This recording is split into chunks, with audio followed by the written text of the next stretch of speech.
I don't know how to begin. The situation in Syria is very dangerous, something tragic. Not a proposal nor a tussle is the situation in Syria. It's a real war. It's a real war. More than 6 million people are out of Syria now. They ran away from something very awful, from war. This civil war made a very big human tragedy, not only in Syria, but in all the zone, the Arabic zone, Syria, Iraq, Yemen, and before in Palestine, you know. The situation in Syria began in the best situation, of course, began in 2011, when some people went out in street, just want to eradicate the corruption from their state, that corrupt state. State, you know, in Syria, this state, or this family, actually, one family, Assad family, is, or were controlling everything in Syria since 1970.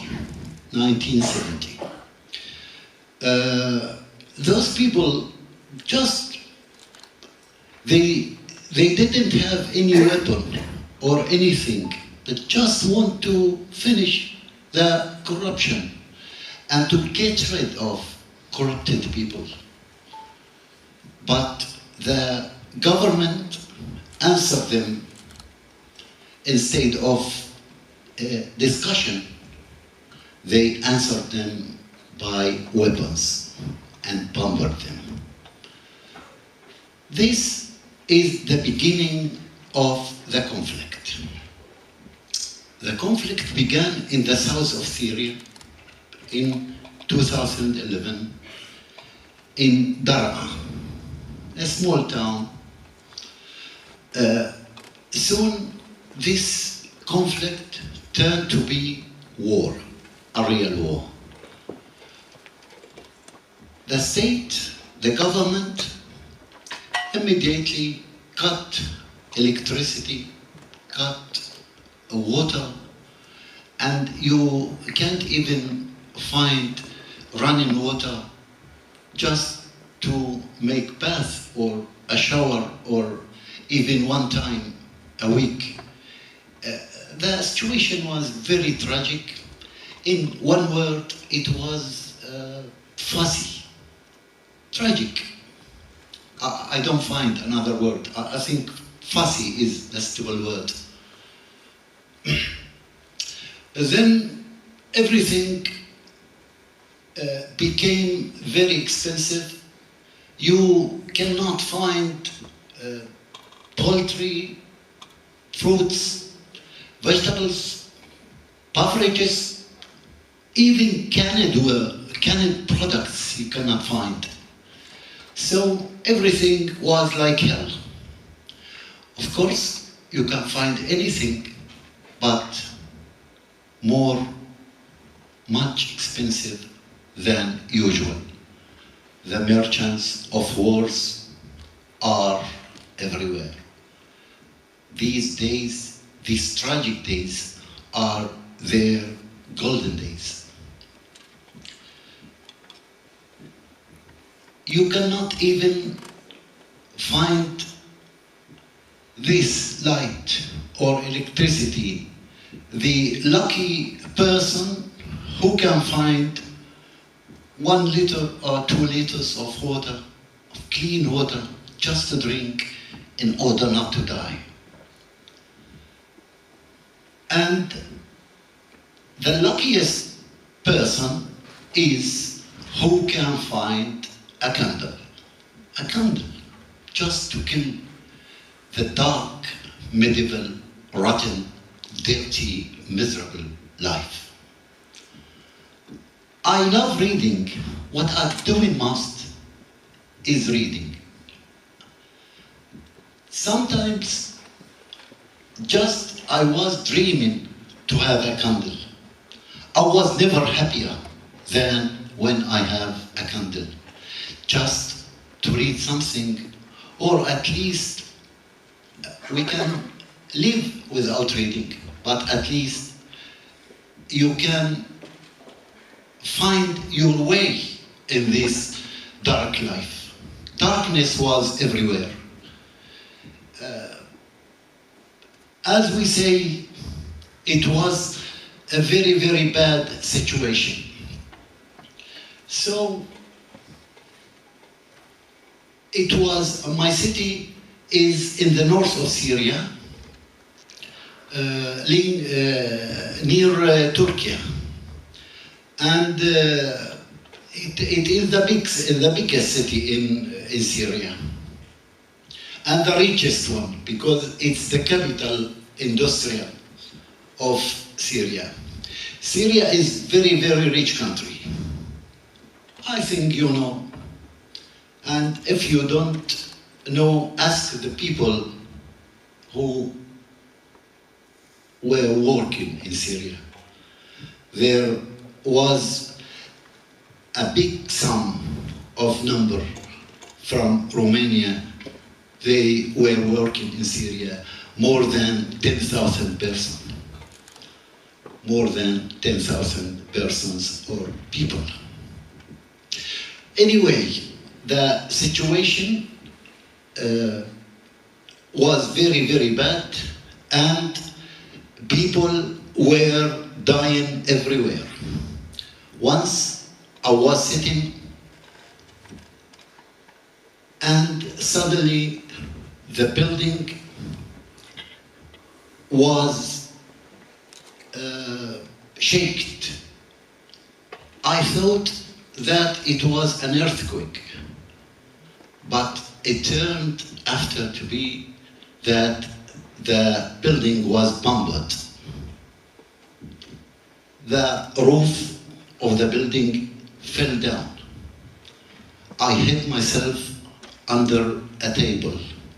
It's not only my story, this is what was happening with all people, not only with me. But I would like to tell you my story and how it was happening, our life, our miserable life. I hid myself under a table, and believe me, after 10 seconds, only when I had moved my head did I realize that I'm alive. After that, I thought to go out in the street, but it was a rescue work. Anyway, I made my decision and went out out of the building. Can you imagine what I saw? Believe me, there was blood, just this word, blood was everywhere. And if you go out in the street, another rocket will follow you. In brief, it was something terrible. Once I was walking in my town, in my shanty town, as Shakespeare said, shanty. This is the proper word, shanty town. I saw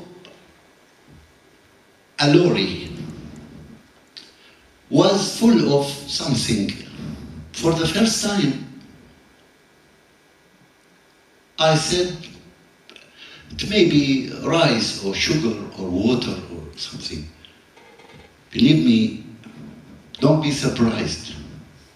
But I will surprise you to tell you that that lorry was full of bodies. Killed people, bodies, black bodies.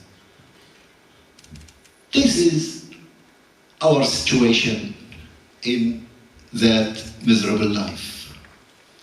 The richest country turned to be the miserable life. Anyway, after that, I thought that I have to go out from my country. I said to my daughter, I have only one daughter, I said to her, prepare yourself, we are going out. She told me, I don't want to go out. I want to be dead here and not to go out. Okay, anyway, I went out. Of course, we don't have airports or even trains or something like that, transport. After a series of difficulties, I arrived in Turkey. My city is very near to Turkey. After another series of difficulties, I arrived here. No sooner had I arrived here than a lot of problems came into existence. Unemployed, bankrupt. I came with one blue trousers and $100. Now I have 10. It's better now. Now I have a lot of friends here, lovely people, civilized people who you can talk to them and depend on. Sometimes it's enough, sometimes it's not. Hasta la vida. What shall I say? Anyway, now the biggest problem is what? Society, the Romanian society, the integration in a new society. I tried to do my best, and now I think that I made a success. But anyway, I would like to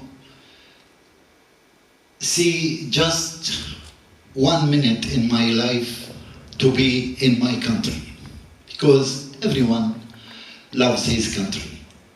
And for you, my friends, don't leave your countries. Don't go out.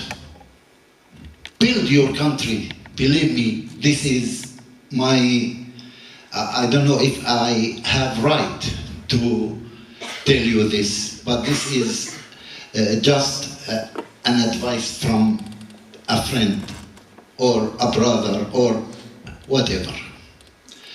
Don't make mistakes, and it's up to you. Everyone knows his situation more than anyone else.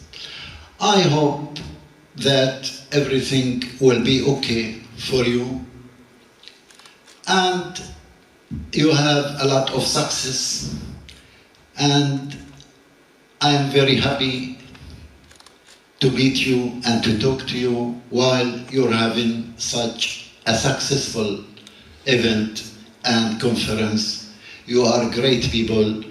Many thanks to people who prepared for this event, and God protect you. Thank you so much.